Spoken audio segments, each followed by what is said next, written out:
प्रार्थना एक प्रेम की भाव दशा है। प्रार्थना की नहीं जाती, वो होती है। इसीलिए प्रार्थना करने के जितने भी उपाय हैं वो सब व्यर्थ है। वो तुम्हारी बेचैनी का, उलझन का एक डिस्प्ले है।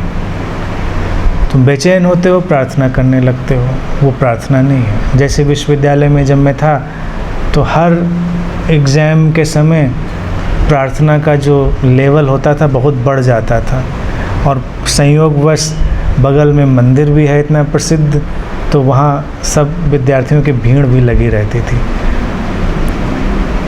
तो मंदिरों का भी जो टीआरपी है वो घटता बढ़ता रहता है घटनाओं के हिसाब से।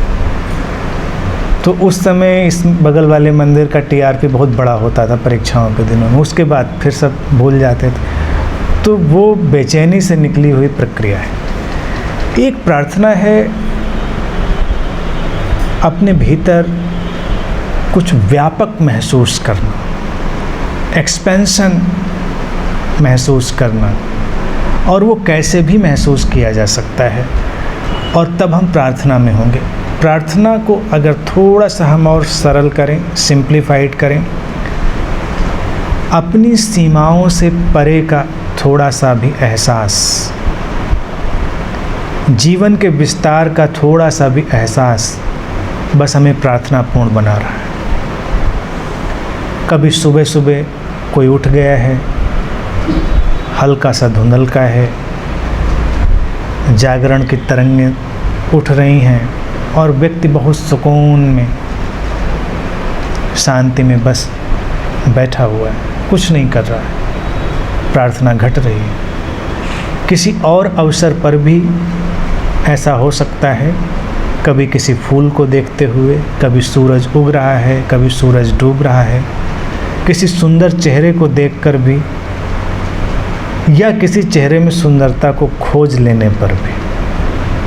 प्रार्थना के दो तल हैं, एक सुंदर से अपनी भीतर उतर जाना, और एक सुंदर को कहीं भी अनुभव कर लेना, क्योंकि वो हर जगह है।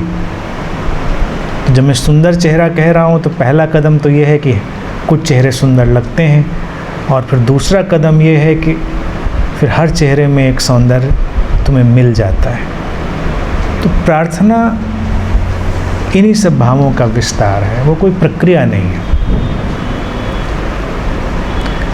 एक भाव का घटना है, वो बस घट जाता है, और वो हमें तरोताज़ा भी करता है, वो हमको उस विराट अस्तित्व से जोड़ता भी। इसीलिए प्रार्थना को कहते हैं परमात्मा से जुड़ने की प्रक्रिया है। इन परमात्मा से कैसे जुड़ेंगे? कोई सीढ़ी लगा के तो नहीं जुड़ जाएंगे परमात्मा से, या कहीं वो बाहर है तो हम कुछ उससे जोड़ पैदा कर लेंगे। परमात्मा से जुड़ने का एक ही अर्थ है कि जो व्यापक अस्तित्व हमारे चारों ओर है, जो व्यापक ऊर्जा है, उससे रिलेट करने लगना, उससे अंतर संबंधित होने लगना। और वो कैसे भी हो सकता है, अपनी सीमाओं से बाहर निकल जाना, क्षण भर के लिए थोड़ा सा ऊपर उठ जाना,